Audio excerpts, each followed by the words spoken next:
जय श्री कृष्ण। राधे राधे। पुरुषोत्तम मास का पावन 11वां दिन और शुभ बुधवार। आज का दिन भगवान श्री विष्णु, भगवान गणेश और बुध ग्रह की कृपा प्राप्त करने के लिए अत्यंत विशेष माना जाता है। यदि आज श्रद्धा से पूजा और कुछ विशेष उपाय किए जाएं, तो बुद्धि, व्यापार और धन में वृद्धि होने लगती है।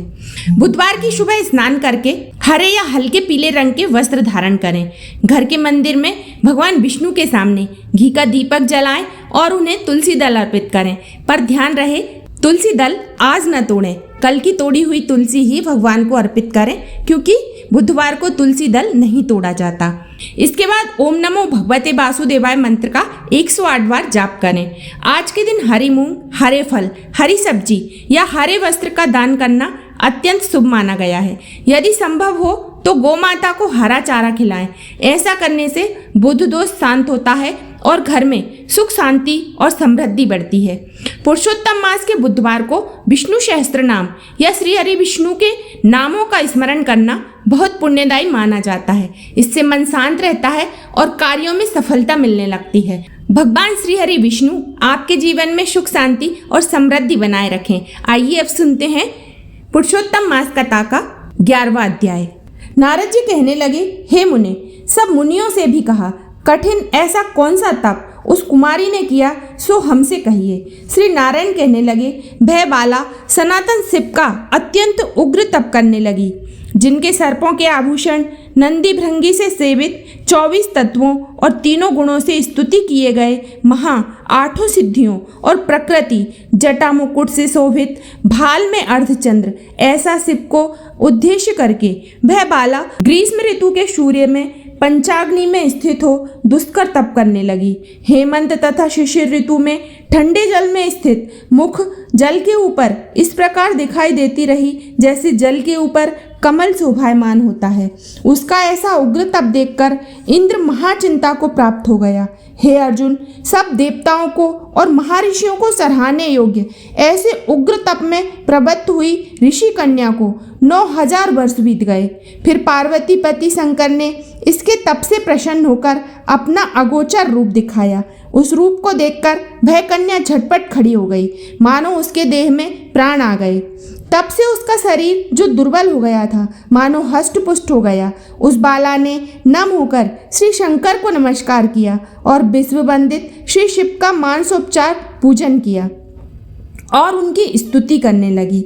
हे राजन, जब उस मेधावी ऋषि की तपस्विनी कन्या श्री शंकर भगवान की स्तुति करके शांत हुई, तब महाउग्र तप से उसका किया हुआ स्तोत्र सुनकर प्रसन्न मुख वाले श्री सदाशिव बोले, हे तपस्विनी, तेरा कल्याण हो, मनवांछित वर मांग। महा आनंद में मग्न कुमारी ऐसा सुनकर प्रसन्न हुई। शिवजी से यह वचन बोली, हे दीनानाथ, यदि आप मुझ पर प्रसन्न हो तो मुझको पति दीजिए। ऐसा ही वह 5 बार कहकर शांत हो गई। तब शिवजी मुनि कन्या को कहने लगे कि हे बाला, तूने जो अपने मुख से कहा है वैसा ही होगा।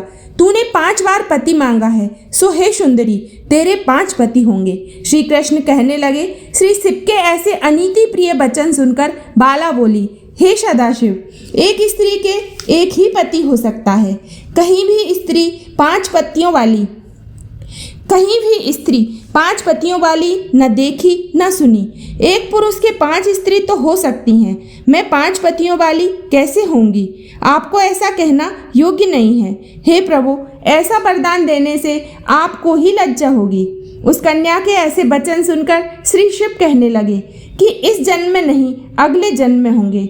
वहाँ तू तपोबल से योनि से उत्पन्न नहीं होगी और वहाँ अग्नि से उत्पन्न हो सुख को प्राप्त होकर परम पद को प्राप्त होगी। दुर्वासा मेरा ही रूप है, तूने उनका तिरस्कार किया। यदि दुर्वासा कोपायमान हो जाए तो तीनों लोगों को जला देवें। तूने अत्यंत ब्रह्म तेज का तिरस्कार किया और तूने भगवान के प्रिय पुरुषोत्तम मास का भी तिरस्कार किया, जिसको श्री कृष्ण भगवान ने सब ऐश्वर्य सौंप दिया। हे बाले, मैं ब्रह्मादिक देवता और नारदादिक तपस्वी जिन भगवान जी की आज्ञा नहीं टाल सकते, तूने उनको नहीं पूजा और अनादर किया। इसीलिए तेरे 5 पति होंगे। हे बाले, जो पुरुषोत्तम मास की निंदा करते हैं वह घोर नरक में जाते हैं। उसके विपरीत कभी भलाई नहीं हो सकती।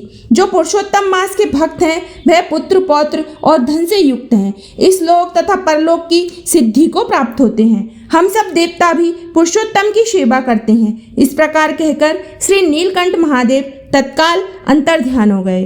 तब वह बाला चकित रह गई। सूत जी कहने लगे, हे ऋषियों, सदाशिव के अंतर ध्यान होने से उस कन्या को भी चिंता हो गई।